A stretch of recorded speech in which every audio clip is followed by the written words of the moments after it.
Assalamualaikum warahmatullahi wabarakatuh. Ashama harka fuun hordoftoota fi kabajamtoota kiyya akkam nagaa jirtu jajjabaattu isiniin jecha nagaa alhamdulillah.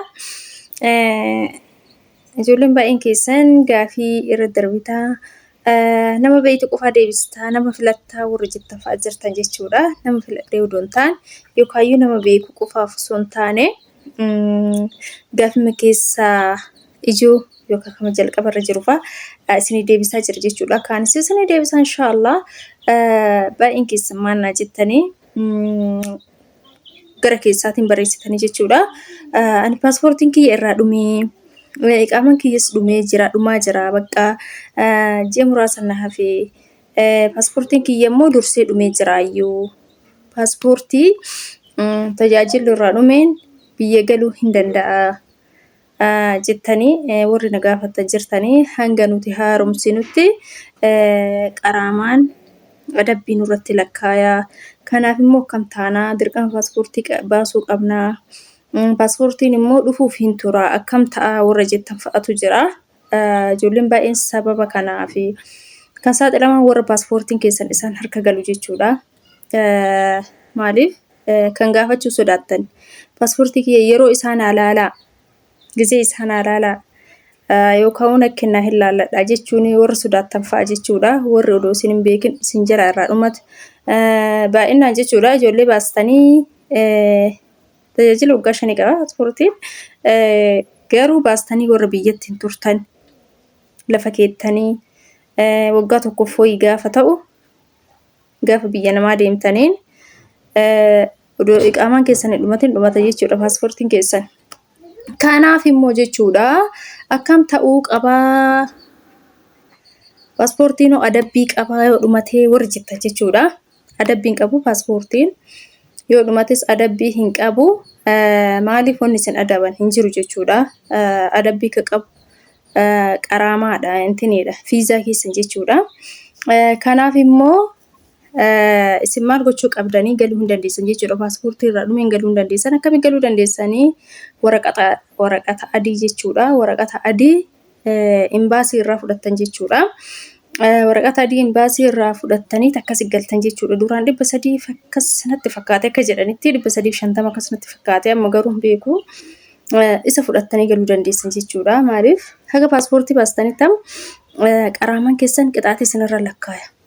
Gaafa inni lakkaa'e immoo jarris qixaatii kana kafalanii adabbii kana kafalanii isin galchuu baay'ee ulfaata jechuudha. Gisee galtanillee akkasuma kaansel taatanii galtan jechuudha. Kanuma mannaa isin waraqata adii san imbaasii deemtanii warratti himtanii fudhattanii galuu hin dandeessan jechuudha. Adabbii hin qabu inni. Kanaaf akkas isiniin jedha.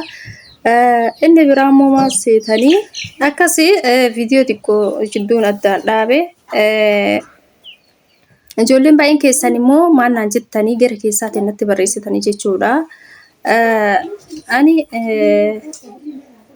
iqaamaan kiyyas dhumee jira. Paaspoortiin kiyyallee dhumee jira. Odda dhumee ji'oota lakkoofsisee garuu jiraan hin taa'as hin deemas hin jenneenii.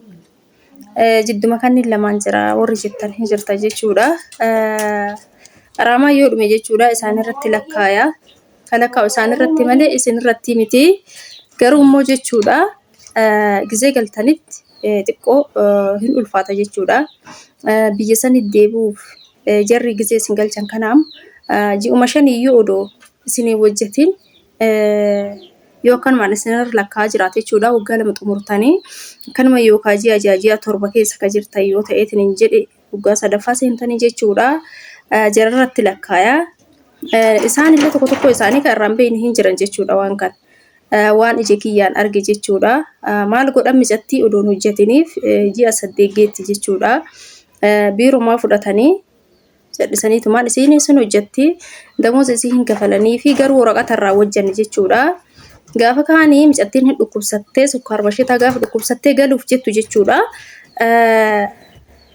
Hin galchina yoo jedhan adabbii aganaatu isinirra jira. Adabbii aganaa kafaltan malee tikkeetti murtanii geggeessuu hin dandeessan jedhanii jechuudha jaraan. Jarris waan godhan hin qabanii dirqama isaanii waan ta'eef jechuudha. Maal godhanii haga ta'e kafalanii jechuudha. Haga ta'e kafalanii muluu odoon taane muluun baay'ee ulfaata haga ta'e kafalanii mucattii kaansel godhanii galchan jechuudha gara biyya. Maaliif biyya sanitti amma odoo daftee yaalamtee dafee deebi'a jettee daftee biyya sanitti deebuuf isiif rakkoodha jechuudha. Biyya sanitti daftee deebuu hin dandeessu jechuudha. Sadiif isin daangessa jechuudha. Kanaaf isin irratti hin lakkaa'u isin warri mana kontiraataa jirtan warra irra lakkaa'a. Warri irratti lakkaa warra seeraan alaa warra irra hojjetan warra iqaama malee alaa hojjetan kunniin mataa isaanii irratti lakkaa jechuudha. Garuu warri kontiraataa Araboota irra lakkaa jechuudha. Jara irra lakkaayaa. Ijoolleen baay'een mana kontiraataa keessa jiraattanii warri waan kanaan cinqamtanis hin jirtanii garuu isinis isaan yaadachiisuu qabdan. Booda waa hedduu isin saaxila waan ta'eef yoo isaanuu irraan beeyin yoo isaanuu hin galtamoo hin deemte qaamaan kee dhumataa jira dabalachuu heddamoo odoo qaamaan hin dhufin si haaromsina jedhanii akkasi gaafatan amma baay'inni isaanii jechuudha. Qaamaan kee dhumataa jira waan ta'eef ofiif sodaatan jechuudha. Maaliif adabbiin kun booda isaan irratti lakkaa waan ta'eef isin gaafatan jechuudha. Garuu tokko kan gaafanne jiran akkasuma itti isin fufsiisanii warri baratan jechuudha. Booda kaansel godhanii kan galchan hin jiran jechuudha. Akkasii kanaaf immoo sirriitti of eeggachuu qabdan isiniin jedha. Gaafii hedduu na gaafattanii isiniif deebisa inshaallah yoo rabbi jedhee natti hin tolle viidiyoo isinii hojjechuun natti hin tolle akkuma argitan erga galee viidiyoo seeraan hojjetaa hin jiru. Saniif isinii deebisuu dide malee yookaan gaafii keessaa filadheeti miti kan deebisaa jiru. Gaafiin ani isinii deebisu immoo gaafii nam tokko gaafate nama hedduuf deebii ta'a jechuudha. Kanaaf viidiyoo haga dhumaa dhageeffadha. Like gochuudhaan, subscribe gochuudhaan maatii ta'an isinii jedha obboleeyyan kiyya akkasii inshaallah yeroo itti aan viidiyoo gaafiilee biraallee isinii hojjedheetiin dhufa inshaallah yoo rabbi fedhe. Warri waa'ee paaspoortiitiif waa'ee qaamaa na gaafattan waa'ee paaspoortii irraa dhuma warri na gaafattan isuma kana jechuudha. Akkasii waliif dabarsaan isinii jedha. Kanuma warri paaspoortiin adabbii qabaa yoo irraa dhumettan inni adabbii ho'iituu hin qabu jechuudha.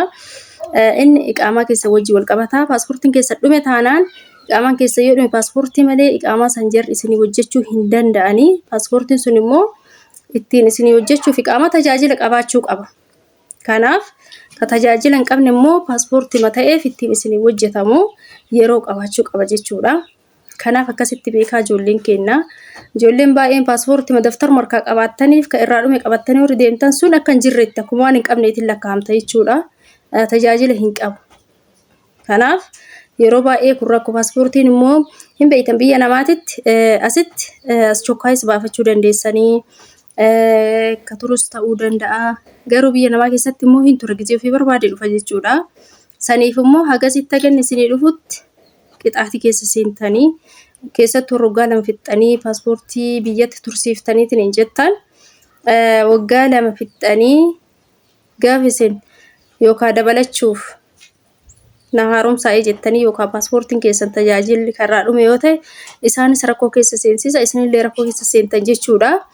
Kanaaf sirriitti of eeggadhaan isinii jedha obboleeyyan kiyya. Jarri immoo gaafa san yookaan kaansel gootee biyya isin galchiti adabbii kana haga paaspoortiin keessa isinii dhufutti eeguu dhabuu danda'an jechuudha. Maaliif isaan irra lakkaa waan ta'eef.